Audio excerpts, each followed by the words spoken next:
Hello, I hope you're having a nice day. Today, I'm here in Enthusia, basically because I want to talk about the HUD in it, because it's got my favourite feature in any game ever. So, yeah, I don't really have a plan for this, other than I'm going to drive some cars and go, ooh, look at the VGS system, I think it's called. So, yeah. Oh, okay, right. This is actually my second attempt at recording this video. Last time, oh, I've gone the wrong way. I was going to record it. I got in my AW11, and then I realised what a disaster the setup on it was. Yeah, we'll talk about that later. Yeah, the setup on it isn't great. So I'm going to throw together something, and hopefully it doesn't oversteer at the first sign of a corner. Actually, slightly off topic, but I hate the setup system in here. There's no actual numbers or anything like that. Right, I think I vaguely remember what sort of setup I have. No idea if this is actually useful, but yeah, I like that. I think I was running a bit more camber. Oh, we'll play it safe. I'll lock the diff a little bit more. Cool. So providing I don't just throw this into a barrier, I can actually win this race despite the car performance difference. So yeah, Enthusia, you may have seen this before, if not, I don't know, because it's kind of an obscure PlayStation 2 game. But yeah, right, in the centre, you'll notice, and good thing it's in the centre, I hate racing games obsessions. Oh good, the setup's working. Kind of. I shouldn't have braked mid-corner. Yeah, I hate racing games obsession with putting the tachometer and the speedo off to the far right. I want everything to be dead centre, especially like in third-person stuff as well, because like you don't need to see the back of your car or the bonnet of the car. There's a bonnet camera. This only has the third-person and bumper cameras. I kind of prefer bumper cameras. Yeah, I hate that about games like that. Well, all racing games. Every single one of them does it. Gran Turismo Sport has my favourite general HUD layout. Just want to put that out there because on the bumper camera view, everything is dead centre.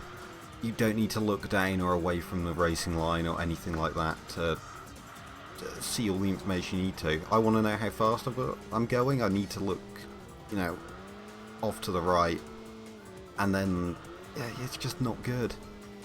It's just badly laid out, and I think we are pulling on everything. It's kind of good because there was a Legacy in second place. They launch really well, but then they're slow through the corners. Not Legacy, a Forester, although Sylvia has gone past. Yeah, anyway, I've managed to do a full lap without getting to the point of this video.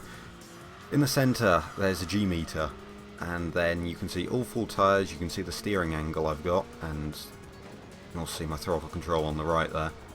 You can see the way that I'm really making a mess of things. It's fine. Yeah, so when the car is moving in basically a dead straight line, you'll notice everything is white. There might be a little bit of a flicker on the rear wheels occasionally. That's from wheel spin, things like that. Because that's the thing, once you're moving, if you're anything other than in first gear, you're basically always power limited. The tyres aren't being used that much, unless of course there's a bump or something. What I believe they're showing then, as you steer or brake or do anything and the bar fills up, is how much the maximum force that tyre can apply, which I think is really cool. Because you can see, as you go through a corner, you can see, are you using all full tyres as well as you can be? Are you getting the most out of the tyres? I just think that's nice to have. You can see there I lifted off really, okay, if I kept on accelerating I would have understeered off, but you could see the amount of force the rear tyres were having. It was kind of, they weren't exerting the same sort of cornering force as the front tyres, if that makes any sense at all. So really it's showing that when I'm on throttle this car's quite neutral, but then it starts to understeer as I go off throttle, which, yeah, I don't know, I kind of prefer cars that understeer on throttle, but that's more because I'm not very good at throttle control. But then at the same time I don't like driving front wheel drive cars, so there we go. Then when a tyre goes red, it's basically being overused. You've kind of saturated your grip and you're going beyond the maximum amount of force that tyre can provide. So you'll notice, because this is an open differential car, as I start sliding, the inside tyre... The inside? Does that make sense? It might do. Because it's getting less power... No, it's getting more power because there's less force. It makes sense, I think. But I'm also trying to focus on driving a car that kind of is too slow for this event. So, yeah. It's fine. I don't need notes. I know enough to explain this, and you don't mind me rambling. Or you do, and you'll leave. So, yeah, the sort of the tyre indicator thing I absolutely love because of that, because you can see, and if this had a better tuning system, it'd be great for being able to tune the car. I would like the tyre things. I think in a proper sim game, you'd want like tyre temperatures, maybe even slip angles and things like that. Maybe even a way of measuring the amount of force. But it'd be great actually if you could see slip angle and then the force the tyre's providing on... yeah, there was nothing else to add there. Yeah, I think that would be excellent to have, to be honest. I don't know, maybe this is just me. People have managed to tune cars without this, or anything in other games and in real life. But I just think it'd be nice to have. Well, I don't know, mod makers out there looking at a set of course or whatever. Maybe this is something to think about. Then of course you've got the G meter there. I like G meters as well because it's a great way of demonstrating the traction circle. Well, I guess that's kind of where it got its name from, is the G meters, so other way around. But yeah, you can see, this is the thing, you can only brake so hard in one direction, and if you start coring then you have less overall force. That's the thing. If you think about it, you can have, say, I don't know, like 1G forward, 1G turning left, 1G turning right, and 1G accelerating. And we're very rarely doing 1G accelerating. This is why cars stop faster than they accelerate. And I'm at the top there, but because I was turning slowly, I didn't get the same sort of braking force as I would have done if I did it in a dead straight line. So maybe inefficiencies there and things like that. And we're still leading, despite me talking all that. I'm amazed that I've managed to do that. Cool. Let's not speak too soon though. Yeah, I'm kind of glad that setup that I threw on has actually made this thing drivable. Maybe a tad too understeery? Yeah, I don't know. I kind of want it to bite a bit. I mean, I can kind of lift off oversteer it into corners to get it rotated, so it's not terrible. Yeah, you can see there I kept all four tyres, and you can see there that because I kind of slowed down too much towards the exit, I wasn't really using the tyres as well. Because I think ideally in a corner you'd want all four of the tyres to be completely filled up, because that'd mean that you're cornering as hard as you can. Oops. It's fine. And around the final corner. And a bit of a wall tap to finish it off. So yeah, that's it in a mid-engine car. What I'm going to do now is jump into a front-wheel drive car and hopefully demonstrate as well how the system works in a...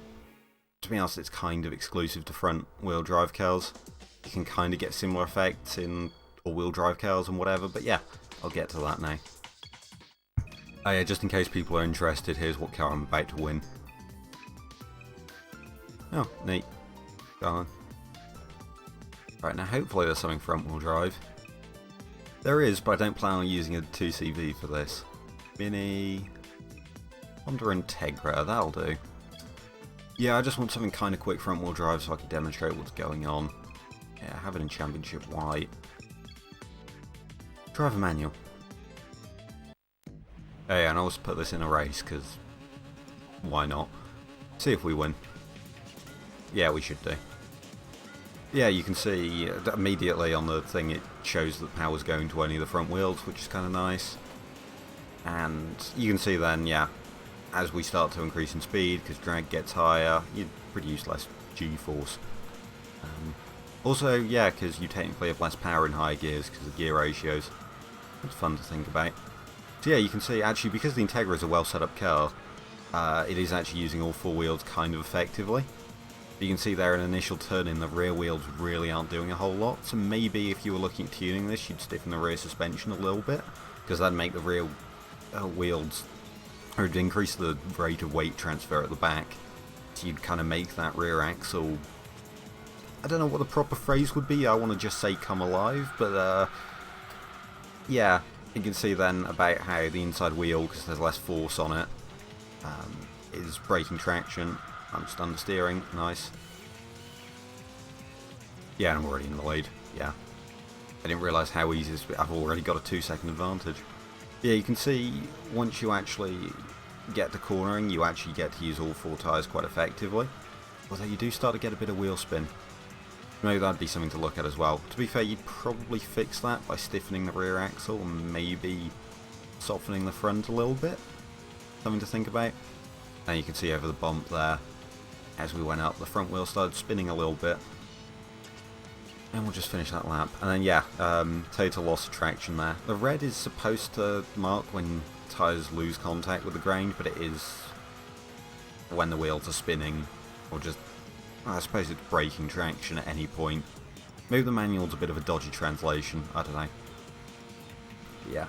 You can see how, yeah, I'm actually surprised, because I think the other thing I used was an EG6, which this was kind of before the whole, well no, actually EG6 is about the right time period for the whole Ayrton Senna setting up Hondas and whatever, double wishbones front and rear and all that. Although I think the EG6 was multi-link of McPherson, maybe it was double wishbones, someone correct me in the comments.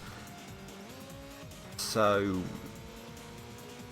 yeah, because actually they were using it for the Prelude, weren't they? Yeah, no, that's cool. And wow, we're pulling out a lead.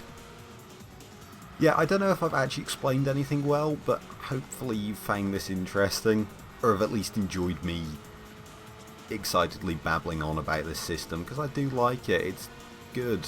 More games should have a G-meter. I know like Forza has a G-meter and telemetry and all that, but it's not on screen. You can't see the tacho and everything at the same time. So it's like, what's the point? So yeah, that's the thing. I like this system. I want it in more games, please. Anyway, hopefully you've enjoyed this. Thank you for watching. Remember to leave a like, subscribe to Boost and Ethanol for more. And until next video, goodbye.